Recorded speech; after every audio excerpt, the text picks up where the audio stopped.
Амбасадата на Република Северна Македонија настрада во утринскиот руски ракетен напад врз Киев. Причината е значителна штета на зградата во која е сместена амбасадата.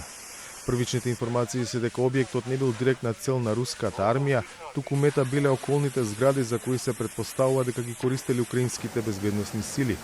Сепак, оштетувањата се сериозни.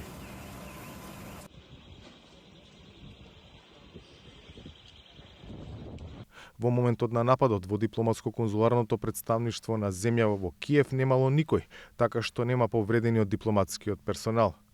Информацијата ја потврди и од МНР. Министерството за надворешни работи и надворешна трговија најастро ги осудува денешните ракетни напади на руската армија врз Киев. Воено информираме дека при нападот е погодена и критична инфраструктура во Голосиевскиот реон, вклучително и зградата каде што се сместени 6 амбасади, меѓу кои амбасадата на Република Северна Македонија во Киев.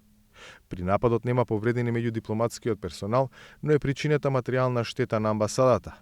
Од страна на надлежните служби извршен е првичен преглед на штетите на лице место и веќе се работи на нивно санирање, пишува во соопштението на МНР. Во штетената зграда покрај македонската се наоѓаат и албанската, аргентинската, палестинската, португалската и амбасадата на Црна Гора. Веќе стигна и реакција од другите земји. Во Лисабон на разговор бил повикан вршителот на должност амбасадор на Русија. Нападот го осуди Европската комисија.